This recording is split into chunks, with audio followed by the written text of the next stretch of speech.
on that note, so related to, the group related to the poster I just showed you, one of the, I'll call it a factions. I'm not going to name the person, but it's a resident of my town. I made a presentation to our town council, trying to encourage, under the guise of inclusivity, anti-racism, anti-hate, obviously exact opposite of what it actually is. But I made a presentation to the council to join on to something called the Coalition of Inclusive Municipalities, for which there are many municipalities in Alberta already signed on to this. It's a UNESCO initiative. And, this is how they're trying to kind of sneak in the back door, and they're always going to push. So I just want to share, if you guys don't mind, a letter I wrote to my town council. And that is, and I'm doing this because it's been spreading out there. And I just want to encourage other people to look into your town. If you go to the Coalition of Inclusive Municipalities on the UNESCO website, you'll see if your municipality is listed there.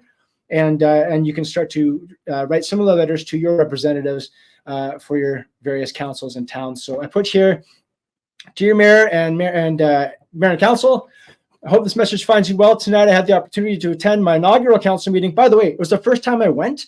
These are your town council meetings. They're open. You should go to these, and you should put pressure on your elected officials. Okay. And in Alberta, by the way, our municipal elections are in 2025 in the the fourth quarter of 2025. Make sure they know that. Make sure they remember that. I feel compelled to share my reflections on the experience as both a resident and small business owner. I am writing to express my concerns regarding certain topics discussed during the meeting. First, I wish to address my strong opposition to the proposed implementation of the Coalition of Inclusive Municipalities program. Upon reviewing the associated toolkit is available. Again, you can just download this right from the UNESCO website, Coalition of Inclusive Municipalities. Just Google that and it'll take you right there. And long story short, you can find this letter on my X account. Okay, I posted it there, and you can see it there. Leighton Gray had posted it as a suggestion to write similar letters to your representatives as well. But they are trying to, under the guise of inclusivity, under the guise of equity, it's basically this DEI stuff, anti-homophobia, anti-racism, to bring this in. And they're pushing your drag queen story times. They are pushing, what did we see in Spain? That parade with those kids that, Chris, you just said you couldn't even look. That's exactly what they're trying to, it's this slippery slope. They're trying to get us there. So guys, ladies, everyone watching here, you need to stand up, and you need to be heard. You need to have your voice. You need to be brave, like Chris said. We need to make basically a shield wall for our children, because they're coming for them. And it's going to be over my dead body. I promise you that. No, to me, it's very simple. These are children. Leave them alone, because there's a lot of papa bears, a lot of mama bears. And when it comes to our cubs, I won't hesitate. Look at me dead in the eye. I won't hesitate to protect a child. I did it throughout my career. I've done it since I've been an adult. When it comes to kids, they're off limits. We will die protecting the sanctity of the innocence of children. And the fact, and here's a question that I have for you, TJ. How many transitioned from female to male people do you see advocating to read at Drag Story Hour or Trans Story Hour? I don't see many of these stories. Yeah, that's right. Why is it always these men that are, now transitioned to women that are wanting to read to our children? And why is it that they always have to be scantily clad with their testicles hanging out, wearing very sexually provocative clothing in the company of young children? You want to go and read to adults. You want to go and do burlesque, and you want to do RuPaul Drag Hour. Fill your boots, man. I'm not going to tell any adult what they fill their time doing. That's your business. I'm not judgmental when it comes to the adult entertainment industry, because everyone's got their vice, everyone's got their shtick, everyone's got their preference. I have, my values and beliefs, and whether or not I disagree with you, I keep to myself, because I don't believe in proselytizing. I don't think it's necessary for me to point a finger at you. But when it comes to children, and you want to now engage in a behavior and an activity that's going to expose them to content that it's highly inappropriate, provocative, and downright depraved, I'm coming at you.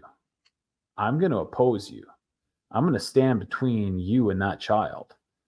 And if you think you're going to get through me, you better have brought more than one person, because that child is not going to be subjected to it as long as I'm there. And I wish more Canadians, and I think maybe that's going to change. I think more Canadians are starting to get that point. Like I said, I mean, from the gay community that I'm connected with that are just absolutely disgusted by this. And there are quite a few that I keep close contact with because I'm friends with them, and they think it's abhorrent.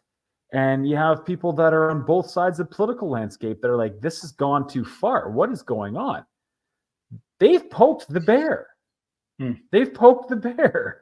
And you know what? Bear's got big claws, big fangs. I don't know if that's what the right, if that's the right or smart thing for them to do, unless they're wanting that response to justify the counter response. So I'm not suggesting people do anything stupid, but I am suggesting we protect our kids at all costs. Bar none. I want to add to that, Chris. You'd mentioned that, yeah, where are the women transitioning to men in reading? It's always the other way around.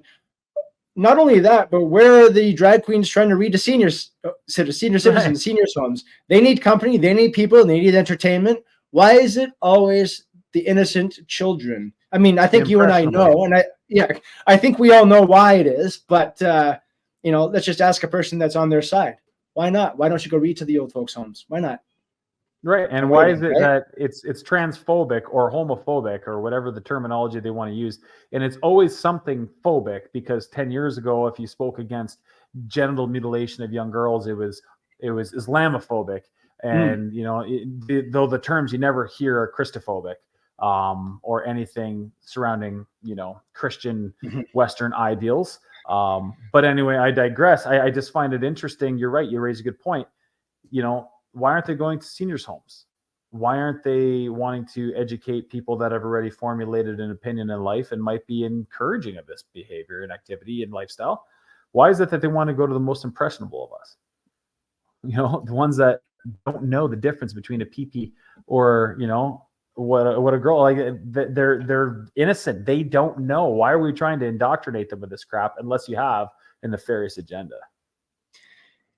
In Canada, Chris, we're not Christophobic or Christophobic. In fact, we burn down churches. Yeah, that's what we don't do. Charge them. We don't charge people for that either, by the way. No, this is look at this. This is absolutely insane. That's a map of Canada. I look at all of this. These are the churches that have been burned down. In what? In the last couple of years? Since the news of the residential school is broken. By the way, correct me if I'm wrong, Chris. Have we found any remains that allegedly were buried in these mass graves at these residential schools? Officer willing to do an investigation of political corruption. I think that's a fair statement.